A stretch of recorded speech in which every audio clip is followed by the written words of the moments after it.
And let's go to Mark in 5, 4, 3, 2.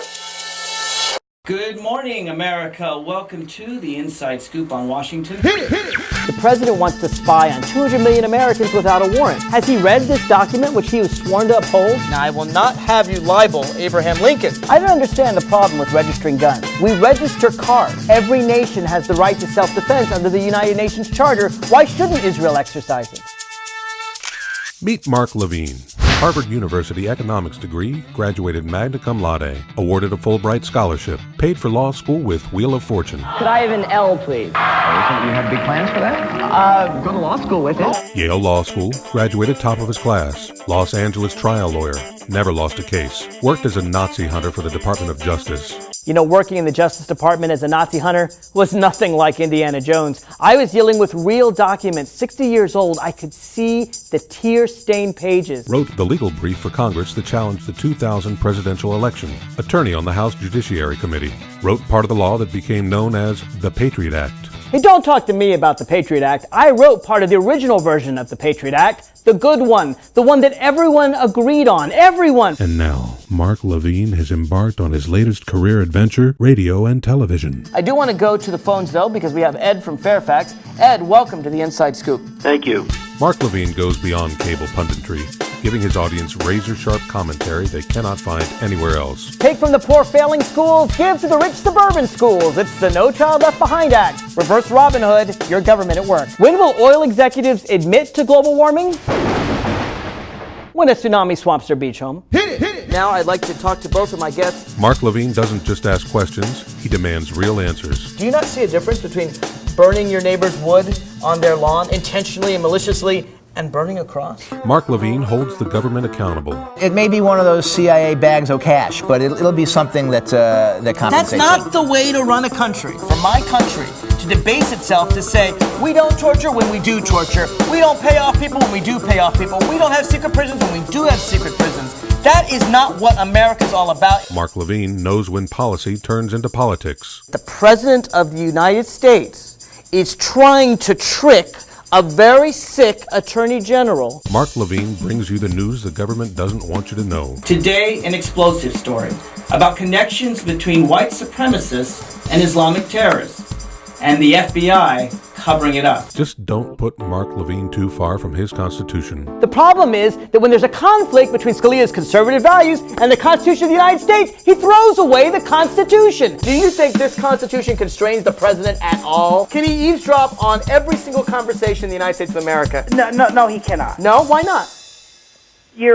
Why not? Because the Fourth Amendment says he needs a warrant. That's why not. You know, we the people, the majority of us, don't always get our way.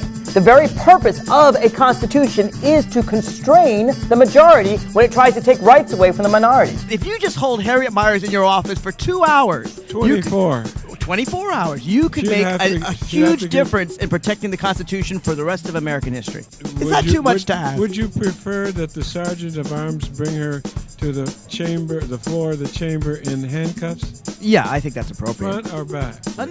Back, the perp walk. Yeah, Mark Levine is not known for being subtle. So Barack Obama says he wants to get past partisanship, but does that mean he'll compromise his values? Hit it! Oh yeah, Republicans care about life all the way from conception to birth. After birth, you're on your own. So now if I had the John King CNN wall, we have here a county in West Virginia. There's the woman who wouldn't vote for Obama because he's a Muslim. Half a mile from the woman who wouldn't vote for Obama because he's black. Mark Levine is more than just another talking head.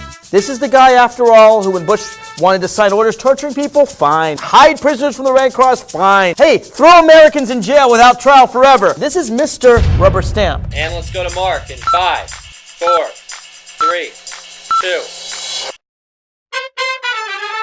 You want a dirty little secret into how Obama or McCain would rule as president? Check out their gambling habits. Barack Obama is known as a careful, small-stakes poker player, someone who's very conservative and weighs very carefully to decide what to bet. John McCain, on the other hand, is known to drop thousands of dollars at a shot on a craps table, hoping for a lucky roll of the dice.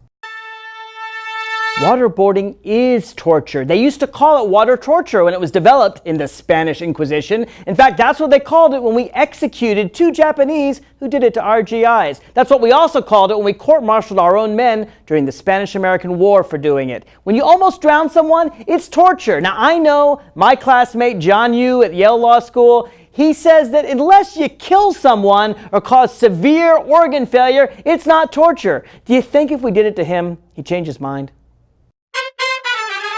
In the 2000 Electoral College count, I got every state right, from New Hampshire going for Bush to Florida going for Gore. I also got every state right in 2004. So you want to know my predictions for 2008? Here goes. Obama wins all the John Kerry states, along with Iowa and New Mexico. He also wins New Hampshire with Gore lost, but that's not quite enough. The state that puts him over the top? Colorado. Not my first choice for vice president, but better than Hillary Clinton. Which do you think is more important, cutting taxes for wealthy people or stopping a nuclear explosion over an American city? In 2001, George Bush said tax cuts. I know, I worked on legislation to round up the loose nuclear materials left over from the former Soviet Union, but Bush threatened to veto the bill. Can't stop those tax cuts. You know, John McCain complains about press coverage, but I think the press is giving him a free ride. If George Bush made the same mistakes John McCain did, referring twice to a country that no longer exists, Czechoslovakia, confusing Shia and Sunni so many times that poor Joe Lieberman has to whisper in his ears, and now, lately, referring to the Iraq-Pakistan border, Senator McCain, there is no Iraq-Pakistan border. We the people don't always get our way. And that's okay. In fact, the very purpose of a constitution is to constrain the majority when it tries to take rights away from a minority. That's what the Equal Protection Clause is all about. If the majority can do it, the minority can too. If the majority can go to the schools of their choice, the minority can too. That's what you have in Brown versus Board of Education, even though the majority supported segregation. Remember, majority also supported Jim Crow, even slavery. And even though the majority of the people of California at one time supported denying gay people the right to marry, they can't do it. Constitution, the California Constitution says the minority has the same rights as the majority, and the California Supreme Court made the right decision. So how does Obama's European trip impact on ordinary Americans? It means that our standing in the world will improve if he's president. 200,000 people in Berlin cheered him on. It reminded Europeans of John F. Kennedy and Ronald Reagan. And what it means is that if our alliances are more solid, we're going to get some help in places where we're stretched thin, like Afghanistan, and that'll take the pressure off of United States troops and also off the taxpayer.